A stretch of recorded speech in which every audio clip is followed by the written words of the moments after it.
Hello everyone and welcome to the first disc review of 2024. Coincidentally, it is also the first time I'm reviewing a disc from Innova on the channel. Today we're taking a look at the very popular understable distance driver, the TERN. Let's begin by jumping on in and taking a look at the profile and the feel. Being a Speed 12 driver, the TERN does have a sharp rim to it, and I have to say the rim is actually a little bit sharper than other Speed 12 drivers that I have experience with, so just something I wasn't quite expecting.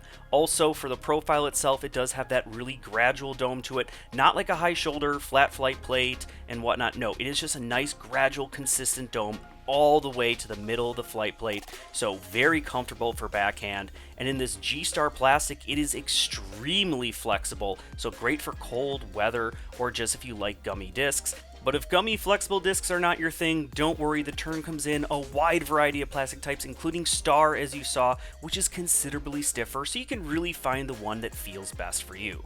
Alright, so now for the very important part, the part why you're all here, and that is, how does the TERN fly? Well, this is a flippy distance driver, so you do have to be careful when keeping it on a hyzer. You have to either slow down your arm speed or throw it with considerable amount of hyzer to keep it on that line. Otherwise, it's going to flip up, get to flat, maybe even get a little bit of turn depending on your arm speed before having just a nice gentle finish as it begins to slow down. However, if you can learn the correct speed and angle to release the TERN, man oh man, it becomes an amazing hyzer flipping tool that can make short work of tunnels, but also become a great max distance driver. And once again, since it does have great understability in the early part of the flight, if you start throwing it flat, both either backhand or forehand, it can get effortless flex shots. And depending on how much torque you put it on, you're either going to get just a nice forward penetrating finish back at the very end of the flight. Otherwise, if you do put it on a steep angle or say on forehand and you just get too much torque on it, the TERN can turn into an incidental thrower, so beware. However, once you kind of learn the right speed and the right angle to throw the TERN, this becomes one of the furthest flying discs that you will ever throw. Because of its great understability and its insane amount of glide, if you're a player with a slower to medium arm speed, this is a way to it's like a cheat code basically for easy distance. As both backhand and forehand, I have to say the TERN holds both my personal records for throws, as with this forehand right here, recorded, this is my furthest throw to date with a forehand. Just absolute effortless distance. I felt like I barely threw it at all, and it just went so far, it just kept going, and that's what the TERN does. But again, it is finicky, so you do have to make sure you can learn that correct angle of release. But once you do, this is such a weapon for very easy distance, even if you don't have the fastest arm. Now, say you do have a fast arm, what will this disc do for you? Basically, this is going to be something you're going to be putting a lot of air under it on big turnover shots where you don't necessarily want the disc to come back, but then also it can be used as a great roller option as well. So even if you have a faster arm, you can still make use of the TERN. It's just not going to be widely as usable as it is, say, for a slower to medium arm player.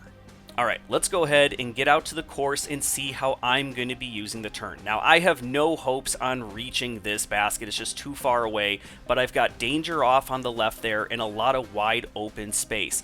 Now, the TERN, it does get a bit of turn to it, so I'm going to keep it on a little bit of a hyzer, let it flip up, ride out straight, get that nice meandering turn to it, but then just know at the very end, as it slows down, it's going to have that hyzer back. This is just a very straightforward hole, wide open, a lot of room to both the left and right of that one guardian tree, so kind of just pick your hyzer line. And since the TERN is so understable and perfect for hyzer flips, just keep it on that hyzer angle and just watch as it'll keep on pushing forward and even still get a nice forward penetrating skip to push you closer to the basket. Now for this shot, there is a lot of trees in the way and a very low ceiling all the way throughout the fairway, so you're going to want to throw something very low, just barely above the ground, but then have enough stability to fight out. So I'm going to put the TERN on quite a bit of hyzer. It still makes good on its name as it gets a lot of turn before then just the very end of the flight kind of has that nice gentle hyzer back to the basket. So for this hole, all the danger is off on the left-hand side, which means you have a plethora of just space off to the right to throw the turn. As a lefty, I'm going to put it on a slight anhyzer angle and just watch it hold that anhyzer line pretty much almost to the ground. It tries to start hyzering out just at the very end, but still kind of puts me right next to the basket, avoiding all that danger off to the left. Alright, let's go ahead and take a look at the different plastic types that the Tern comes in, because it does come in quite a few. Unfortunately, I do only have it in Star, G-Star, and in Champion. Now, we've seen the G-Star is pretty understable, so if you want something with a little bit more fight, a little bit more torque resistant, say if you're a faster arm, you want to reach for the Star. This is perfect for my forehand, as with that extra torque resistance, it means that it's much more forgiving and not as finicky when it comes to the angle. And for backhand, this thing is just extremely straight and then just has a really nice hard finish as it slows down. And for the Champion, it is worth noting that it actually has a different set of flight numbers. It is a -2 turn instead of that -3 on all the other plastics. So if you know why, please comment down below, because in terms of stability, it's kind of for me right in the middle between G-Star and Star, where it's a little bit more turn than, say, the regular Star, but it still has the same finish as the regular Star, but just not as much turn as the G-Star.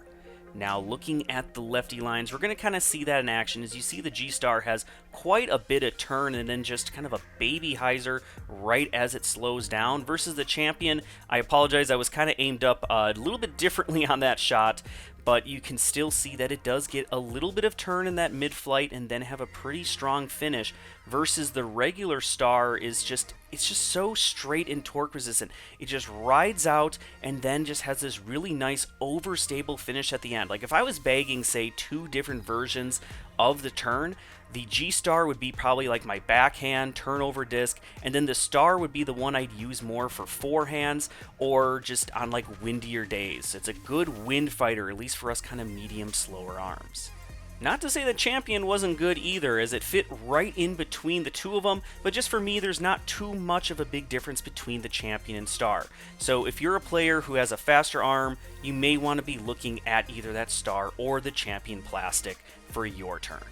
Well, thank you all everyone so much for watching. Be sure to subscribe, as we do have that ongoing giveaway until 7,500 subscribers. Be sure to comment below. That is how you get entered into that giveaway, and comment on every new Cheating Lefty release. And if you want to give the Tern a try for yourself, be sure to visit GreatLakesDisc.com. Use that promo code LEFTY to save 10% off your order. I greatly appreciate it. Until the next one, keep banging chains.